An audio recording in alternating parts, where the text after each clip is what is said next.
Irman Sulaiman membacakan putusannya seketika ruang sidang menjadi bergemuruh. Ibunda Peggy menangis, para kuasa hukum dari Peggy Setiawan juga bisa merasakan meluapkan emosinya bahwa kemudian gugatan pra-peradilan dari Peggy Setiawan ini dikabulkan. Tapi tentu tidak berhenti sampai di situ saja. Apa dampaknya dari putusan ini? Kemudian bagaimana dengan status DPO, kemudian juga para tahanan lainnya dan siapa lagi yang harus bertanggung jawab atas kematian Vina dan Eki. Masih panjang rasanya perjalanan ke depan. Kita akan nanti langsung saja mendengarkan pandangan dari para narasumber yang sudah hadir di studio bersama saya ataupun juga terlibat dalam perbincangan ini secara daring. Kita akan dengarkan apa yang dirasakan oleh keluarga dari Peggy dan juga kuasa hukum Peggy. Sudah hadir di samping saya kuasa hukum Peggy Setiawan yaitu Bapak Marwan Iswandi. Assalamualaikum warahmatullahi wabarakatuh. Selamat malam Pak Marwan. Selamat malam Mbak. Baik, akan melihat juga memandang kasus ini dari sudut pandang hukum pidana. Ahli hukum pidana Mas Heri Firmansyah. Assalamualaikum warahmatullahi wabarakatuh. Selamat malam Mas Heri. Waalaikumsalam warahmatullahi wabarakatuh. Selamat malam Mbak Putri. Baik, nah kita juga akan dengarkan nanti apa tinjauan Kompolnas atas putusan pengadilan ini dan juga bagaimana upaya pengawasannya agar tadi yang sudah diputuskan betul-betul dilaksanakan oleh pihak Polda Jawa Barat. Sudah hadir secara daring perwakilan dari Kompolnas Bapak Yusuf Warshim. Assalamualaikum warahmatullahi wabarakatuh. Selamat malam Pak Yusuf. Waalaikumsalam, selamat malam Mbak Putri. Baik. Selamat malam Pak Heri, Pak Marwan. Ya, nanti masih ada satu narasumber lagi yang akan memberikan pandangannya selaku penasihat ahli Kapolri yaitu Bapak Arianto Sutadi. Tapi kami masih terus menunggu Pak Arianto untuk bisa bergabung dengan kami. Tapi kita mulai terlebih dahulu dengan Pak Marwan. Pak Marwan, apa kemudian arti makna dari putusan pengadilan ini ketika Hakim Irman Sulaiman mengabulkan gugatan pra-peradilan dari Peggy Setiawan? Baik, sebelumnya saya ucapkan terima kasih dulu kepada TV One Mbak ya. Tidak terlepas keberhasilan kami juga dari TV One dan media lain yang memberi terus memonitor persidangan ini dalam hal perkara ini. Yang Mbak tanya tadi? Betul, apa maknanya kemudian bagi Peggy Setiawan, bagi kuasa hukum, bagi keluarga besar dikabulkan gugatan ini? Sangat bermakna sekali Mbak, sangat luar biasa bermakna sekali. Kita bisa membebaskan Peggy Setiawan yang selama ini kan boleh dikatakan salah tangkap. Salah tangkap. Memang saya sangat menyesalkan sekali ke Kapolda ya, Kapolda Jawa Barat. Kami sudah mengajukan penangguhan penahanan itu dua kali Mbak. Karena kita sudah tahu Mbak, bayang kita sudah tahu ini akan bebas. Dari awal kami mengajukan penangguhan penahanan, tetapi Kapolda tidak memberikan penangguhan penahanan itu. Nah itu saya sangat menyayangkan. Hari ini juga Mbak, kalau nggak salah ini kita kan sudah dapat putusan pengadilan tadi. Yeah. Kebetulan saya habis zuhur tadi saya pulang ke Jakarta. Teman-teman saya ke sana, tapi kayaknya belum keluar juga hari ini. Betul, karena baru saja tadi sekitar beberapa menit yang lalu teman-teman kami, reporter kami yang ada di Polda Jawa Barat juga masih menantikan belum dilepas Peggy ini. Ya baik, seharusnya seperti apa prosedurnya Pak Marwan? Mungkin dari Bang ahli pidana lah yang menyampaikan nanti. Betul, nanti mungkin Mas juga bisa berikan pandangan. Tapi kalau menurut saya ya ini kan kalau kita logikanya aja Mbak ya, kita nggak usah bicara hukum dulu, logikanya kan ini udah diketuk oleh hakim. Kalau ini dibebaskan, ini dibebaskan sesegera mungkin. Ada apa lagi? Kenapa lagi sih sampai segitu loh? Itu Mbak, ya, menurut saya begitu. Baik, apakah memang butuh prosedur tertentu untuk melepaskan Peggy ini walaupun sudah ada ketuk palu dari Hakim Irman Sulaiman, Mas Heri? Ya pada prinsipnya orang ditahan itu kan berarti ada kebebasan dia yang kemudian dikebiri di situ ya Mbak ya, ditangguhkan. Maka seharusnya ketika sudah ada putusan yang mengatakan bahwa dia seharusnya bisa dilepaskan, maka tidak menunggu jeda waktu yang terlalu lama. Nah, mungkin bahasa hukumnya, bahasa hukum acaranya sesaat setelah putusan itu disegerakan, gitu ya, walaupun tidak ada pemaknaan berapa kali waktu 24 jam harus segera dikeluarkan. Tapi bahasa ini kan harusnya jadi kalimat imperatif ya. Jadi kewajiban hukum untuk segera melakukan hal itu. Karena tadi kembali lagi ini adalah bentuk dari perlindungan penghormatan terhadap hak asasi manusia seseorang. Mungkin kita yang duduk di sini ya bisa hanya bicara begitu saja. Kita tidak merasakan apa yang dirasakan oleh orang yang ditahan tersebut. Ya, maka ini menurut saya kalau masalahnya adalah prosedural, hal sifatnya administratif, jangan sampai mengalahkan substansialnya. Nah, yang substansial tadi adalah segera dikeluarkan agar dia segera menghirup udara bebas, bertemu dengan keluarganya kembali. Karena orang yang ditahan itu pasti psikologisnya hancur tuh. Itu udah pasti tuh, bukan hanya fisiknya saja, tapi secara psikologis pasti hancur. Nah ini yang kemudian harus segera mungkin dalam pendekatan kemanusiaan, apalagi sudah ada putusan tadi. Nah, bagi siapa yang kemudian melakukan proses penahanan itu atau melakukan penahanan itulah yang kemudian bisa dimintakan pertanggungjawaban hukumnya untuk segera mengeluarkan. Karena kalau tidak maka ini bertentangan dengan putusan itu sendiri. Kalau kita mengetahui bahwa sumber dari hukum pidana atau sumber hukum pada umumnya itu adalah salah satunya putusan. Maka tadi saya katakan ini sifatnya sudah obligation, kewajiban. Tidak lagi sunnah muakkad ataupun sunnah hukumnya, tapi sudah levelnya sudah wajib gitu. Baik, tidak ada yang disampaikan apapun dari pihak kepolisian kepada kuasa hukum dari Peggy, rekan-rekan Pak Marwan, atau mungkin pihak keluarga? Kapan? Maksudnya kapan akan dikeluarkan, akan dibebaskan dan sebagainya? Atau apa yang harus dilakukan sebelum membebaskan Peggy? Tidak ada yang disampaikan? Kebetulan saya kan nggak ke sana, Mbak. Ada informasi dari rekan-rekan? Belum dapat informasi, saya belum dapat informasi. Tapi tadi apa disampaikan oleh Bang Heri tadi, itu sangat tepat sekali. Betul. Iya, ini kan udah diputus oleh pengadilan. Harus dikeluarkan segera dong. Baik. Apalagi putusan sudah ada, apalagi ditahan, apalagi kan ada apa? Pihak kuasa hukum dan keluarga yang saat ini menanti di Polda Jabar, begitu? Iya, betul. Baik, baik Pak. Nah, ini Pak Yusuf juga dari pihak Kompolnas, Pak Benny Mamoto juga bersama dengan pihak Polda Jawa Barat yang mengawal dari proses persidangan, sampai mungkin juga informasi yang kami dapatkan malam hari ini dilakukan rapat dengan Kapolda Jawa Barat. Pak Yusuf, kapan kemudian, apakah mendapatkan informasi pihak kepolisian Polda Jawa Barat ini melepaskan Peggy Setiawan, Pak Yusuf? Baik, terima kasih Mbak Putri. Jadi saya akan menjawabnya begini. Kompolnas sebagai pengawas dari sejak awal terus mengawasi, memantau penanganan penyidikan terhadap Peggy Setiawan yang kemudian ada upaya pra-peradilan, kami terus memantau hingga tadi ada tim yang langsung memantau pembacaan putusan. Sebagaimana yang kemarin sore bersama kedua narasumber yang hadir pada malam ini, saya menyampaikan ada dua hal pokok yang sangat penting yang dimohonkan pemohon terkait dengan penetapan Peggy Setiawan sebagai tersangka. Yang pertama terkait dengan prosedur, yang kedua terkait dengan alat bukti. Kedua hal itu bisa dua-duanya dipertimbangkan oleh hakim atau salah satunya. Nah, kita sudah melihat bagaimana putusan pra-peradilan oleh Hakim Tunggal Eman sudah jelas, penyidikannya dihentikan, penetapan tersangkanya itu dibatalkan karena tidak sah. Nah, sementara kita sudah lihat bagaimana pertimbangannya, tentu rujukan yuridisnya yang tadi sudah kita dengar terkait dengan putusan MK 21 PU strip Romawi 2 garing strip 2014. Nah, jadi ini tentu sesuai dengan Perkap. Nah, Perkap itu sendiri kan sebenarnya ada dua. Perkap nomor 14 tahun 2012 tentang manajemen penyidikan tindak pidana. Yang kedua Perkap nomor 6 tahun 2019 tentang penyidikan tindak pidana. Dua Perkap ini memang perlu dievaluasi karena belum menyesuaikan dengan putusan MK tersebut. Oleh karena itu, apabila kita menggunakan logika hukum yang dikonstruksi dalam dua Perkap ini, yang itu sebelumnya tersangka belum disesuaikan menjadi objek pra-peradilan, yang itu disebutkan di dalam Perkap ini terkait dengan penahanan. Nah, penahanan apabila ada putusan pra-peradilan yang membatalkan penahanan itu, maka yang ditahan itu dibebaskan setelah dibacakannya putusan pra-peradilan itu. Itu cukup jelas itu logika hukum yang dibangun di dalam Perkap nomor 12 tahun 2000, Perkap nomor 14 tahun 2012 tentang manajemen penyidikan tindak pidana. Oleh karena ini kita padankan terkait dengan penahanan Peggy Setiawan yang itu karena ditetapkan sebagai tersangka, tentu logika hukumnya ya sejak putusan itu dibacakan maka itu menjalankan perintah. Nah, kami sendiri sebagai pengawas akan mengawasi ini, memastikan bahwa ini putusan pra-peradilan sebagaimana yang sudah direspon oleh Polda Jabar melalui Bidkumnya, ditindaklanjutinya tentu sesegera mungkin setelah putusan ini dibacakan, penyidikan dihentikan, Peggy Setiawan itu dibebaskan. Hanya tentu kembali lagi ke SOP di mana biasanya penghentian penyidikan dilakukan melalui gelar perkara dengan berdasarkan sekarang putusan pra-peradilan termasuk nanti pembebasannya. Apakah seperti ini?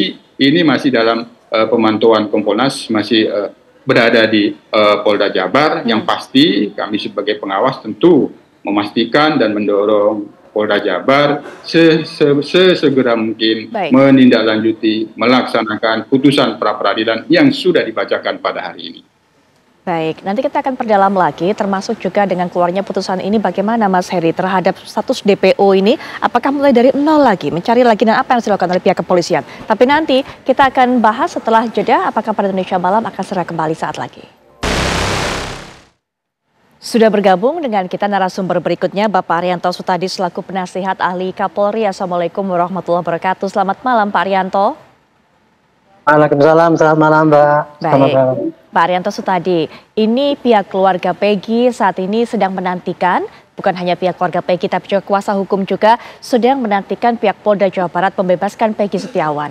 Tadi ini sudah disampaikan oleh pada narasumber kami selaku pengamat hukum pidana yang mengatakan seharusnya sesegera mungkin sesaat setelah putusan tersebut dikeluar, Peggy dikeluarkan ataupun juga dibebaskan. Tapi hingga saat ini Pak belum dibebaskan oleh Polda Jawa Barat. Apa yang menjadi pertimbangan pihak kepolisian Pak? Saya bukan humasnya Polri dan saya belum ada kontak dengan Polda Jabar, Bu. Jadi saya juga belum dapat keterangan kenapa kok sampai sekarang belum dibebaskan juga. Kalau menurut hemat saya memang ketentuan itu berlaku ya, kalau memang putusan pra-peradilan mengatakan dibebaskan ya seketika itu juga harus dilaksanakan. Tapi kemungkinan nih ya, perkiraan saya untuk melakukan suatu langkah kayak gitu itu perlu gelar biasanya. Karena ini merupakan suatu langkah penyidikan yang sangat penting sehingga keputusan untuk pengambilan langkah-langkah itu berdasarkan keputusan semua penyidik yang menangani kasus itu, bukan perorangan. Itu perkiraan saya, karena sampai sekarang saya juga nggak mendapatkan keterangan dari penyidik di Polda Jabar. Karena semua ini terpulang pada tindakan penyidik itu sendiri. Kalau Binkum kan tadi kan hanya cuma mewakili di persidangan. Nah pelaksanaannya daripada itu nanti kan penyidik. Baik, Pak Arianto belum mendapatkan keterangan informasi apapun dari pihak Polda Jabar, hanya memberikan perkiraan pandangan menurut Pak Arianto dari yang sudah pernah ada. Apa Pak manfaatnya, apa gunanya kemudian ketika sudah ada putusan seperti itu oleh hakim tapi harus dilakukan gelar perkara lagi baru kemudian bisa dibebaskan Peggy ini? Ya prosedurnya kalau mengambil satu langkah yang penting ya Bu ya, menghentikan penyidikan, menentukan dimulainya penyidikan itu pasti melalui gelar. Nah ini kan sudah ada keputusan ya, keputusan itu prosedurnya begitu, tapi sebetulnya dengan adanya gelar itu tidak menutup, jangan menjadi penundaan. Ini kan semua kan polisi kan penyidiknya kan udah aware ya gitu, dengan ada keputusan itu sudah bisa dilakukan.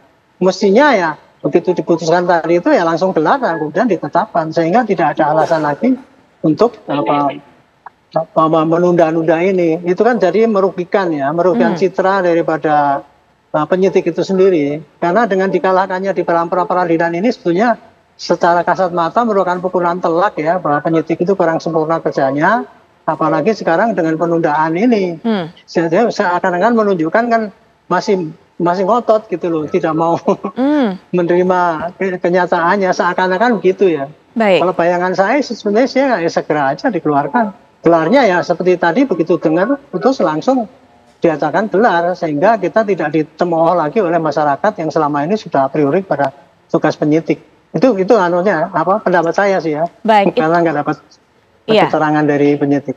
Itu pendapat dari Pak Arianto, pandangannya Pak Marwan. Apakah Pak Marwan sekarang sudah mendapatkan informasi terbaru dari rekan-rekan seperti apa?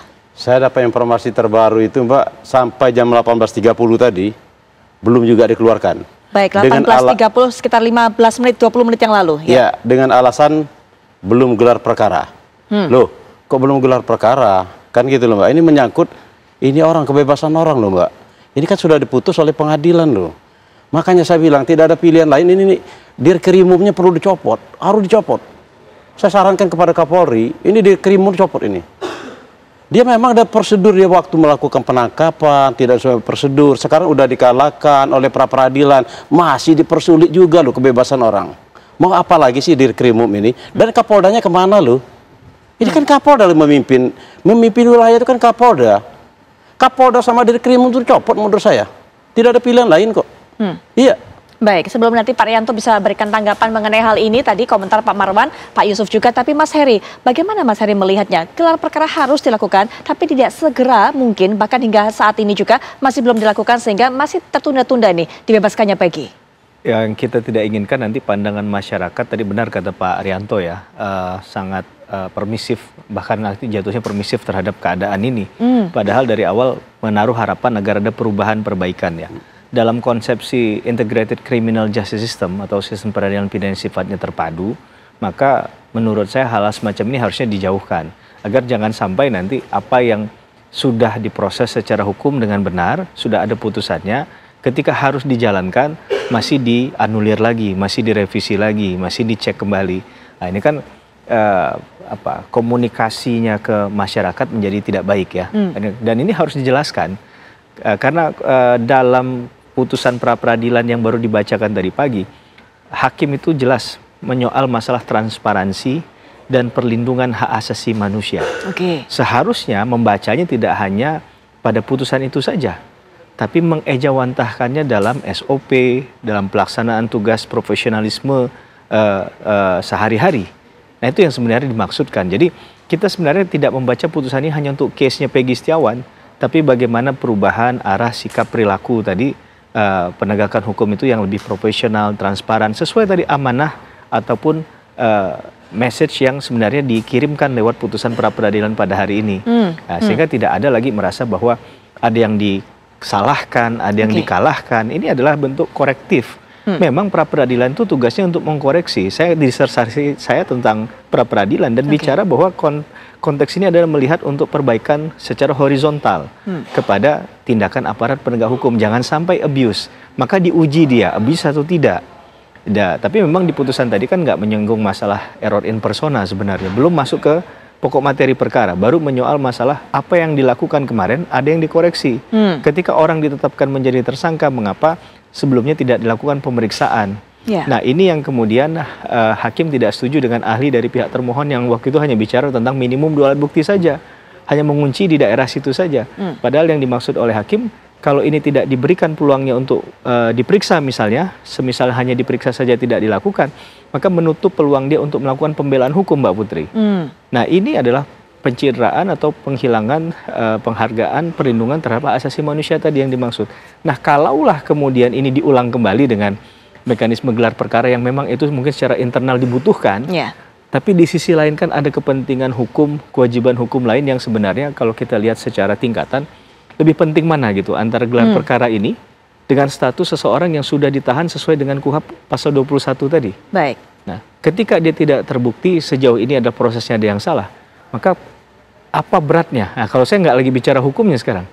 Menurut saya ini sudah bicara tidak di ranah hukum lagi. Tapi mengapa tidak mau disegerakan dilakukan? Ini kan berarti ada hal-hal yang perlu dijawab langsung oleh pihak yang berkaitan dengan penahanan ini. Itu yang harus menjawabnya. Nah, pihak Kompolnas juga sejauh apa kemudian Pak Yusuf bisa mengawal apa yang harus dilakukan secara prosedural oleh pihak Polda Jabar? Karena kalau tadi disampaikan seharusnya jika ada gelar perkara juga harus segera dilaksanakan. Tapi nanti mungkin Pak Yusuf bisa berikan pandangannya, tapi setelah jeda kami segera kembali sesaat lagi.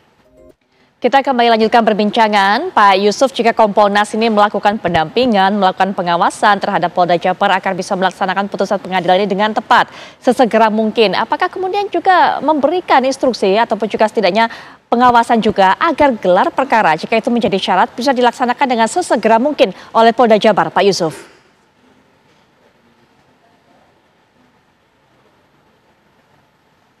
Pak Yusuf, mohon maaf kami belum bisa mendengar suaranya, sepertinya masih di mute ya. Kami sendiri sudah menanyakan. Jadi apa yang sudah disampaikan oleh Bitkum Polda Jabar tadi itu sudah cukup jelas dan itu sudah disampaikan kami langsung juga akan segera menindaklanjuti putusan pengadilan. Barangkali sementara ini dalam dugaan yang bisa kita buat ada 2. Apabila ingin seperti biasa lazimnya dibuat gelar perkara, situlah ditetapkan penghentian penyidikan misalnya. Tentu gelar perkara ini yang harus didorong secepat mungkin. Nah, itu kalau bisa ya harapan publik sesuai dengan putusan ya malam ini misalnya seperti itu. Yang kedua, atau dugaan kita bisa jadi menunggu salinan putusan pengadilan agar lebih pasti bagaimana putusan naskahnya diterima seperti itu. Nah, ini yang dua hal ini yang menjadi substansi pemantauan kami untuk Polda Jabar dalam menindaklanjuti putusan pra peradilan hari ini. Baik, Pak Marwan, masih ada kemungkinan untuk menunggu putusan pengadilan atau salinan putusan pengadilan. Tapi jika Pak Marwan ini kemudian berharap, apa yang diharapkan? Langkah cepat dari Polda Jabar seperti apa? Bentuk pertanggungjawaban seperti apa, Pak Marwan? Saya jelaskan dari Bang Yusuf dulu ya. Bang Yusuf ini kan Kompolnas loh, yang mengawasin polisi kan. Masa Bang Yusuf sendiri nggak tahu loh kalau petikan putusan? Kami petikan putusan Bang Yusuf, jam 9:30 kami udah dapat loh petikan putusan. Makanya tadi kan 9:30, ini kan sudah selesai. Petikan putusan sudah ada. Tim kami udah berangkat ke sana.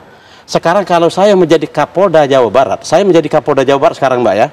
Kalau saya mendapatkan putusan begitu, kalau memang prosedurnya harus gelar perkara, saya panggil anggota saya, Dirkrimum segala macam itu, kamu gelar perkara sekarang, saya tidak mau tahu menau, paling lama 1 jam sudah selesai. Segera keluarkan. Karena kita ini udah jadi sorotan masyarakat.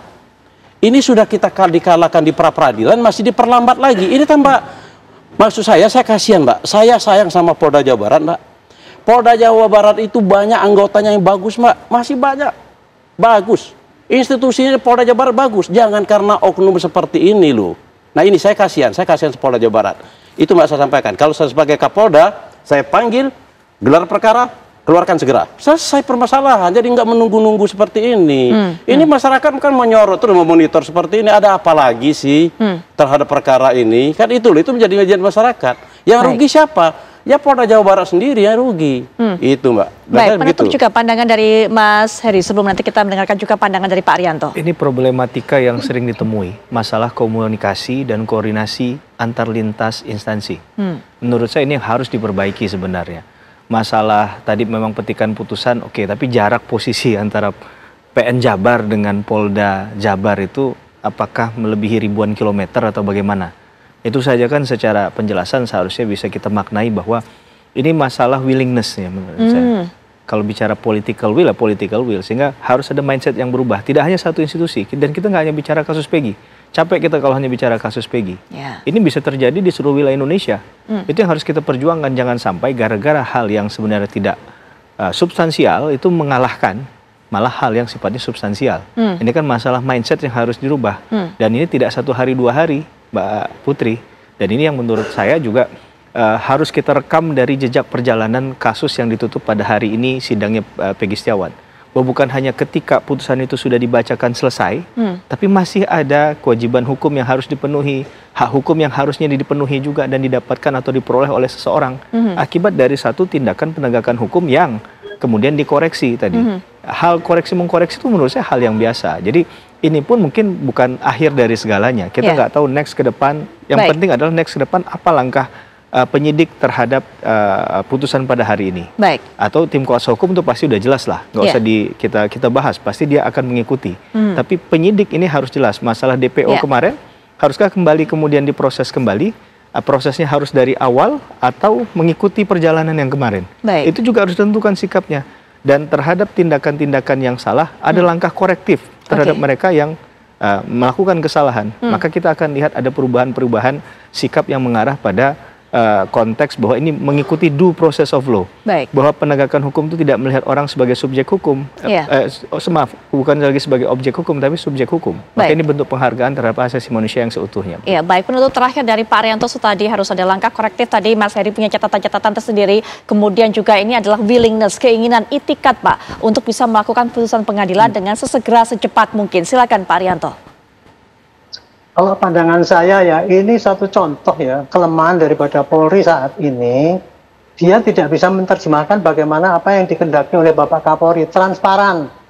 Transparan itu artinya menyampaikan apa yang dilakukan oleh Polri kepada masyarakat. Nah, sekarang ini para kepolisian ini masih menunjukkan bahwa dia tuh berbuat, yang penting saya tidak melanggar hukum. Gitu kan. Kalau mau memutus membuka ini harus pakai gelar dan sebagainya. Tapi dia nggak mengingat bahwa ini sekarang ini masalahnya adalah citra polisi. citra polisi yang disorot oleh masyarakat. Ya seharusnya itu ya. Dengan ada putusan gitu ya gelar itu ya cuman langsung dilaksanakan, nggak usah menunda, sehingga impact-nya kan lebih jelek daripada polisi. Nah ini yang perlu dikoreksi oleh Polri ya. Cara menyampaikan suatu hasil penyidikan secara transparansi itu adalah suatu alat juga untuk meredam tokoan daripada masyarakat pada polisi gitu. Jadi ini menurut saya yang perlu diperbaiki di situnya. Saya yakin ya semua itu merasa benar gitu ya. Tetapi tidak mau disalahkan kalau nggak mau menyampaikan pada publik ini. Ini yang mesti sekarang harusnya ditekankan pada jajaran bahwa polisi itu kalau mau transparan ya sampaikan aja apa yang dikerjakan dan kemudian apa alasannya. Itu saya kira rakyat nggak akan menjadi menambah kesel dengan polisi sampai sekarang ini. Baik. Jadi intinya ini adalah karena kesadaran polisi untuk memanage media supaya tidak terlalu menyalahkan polisi, yaitu dengan cara menyampaikan hasil kerjaannya secara transparan. Apapun yang dilakukan.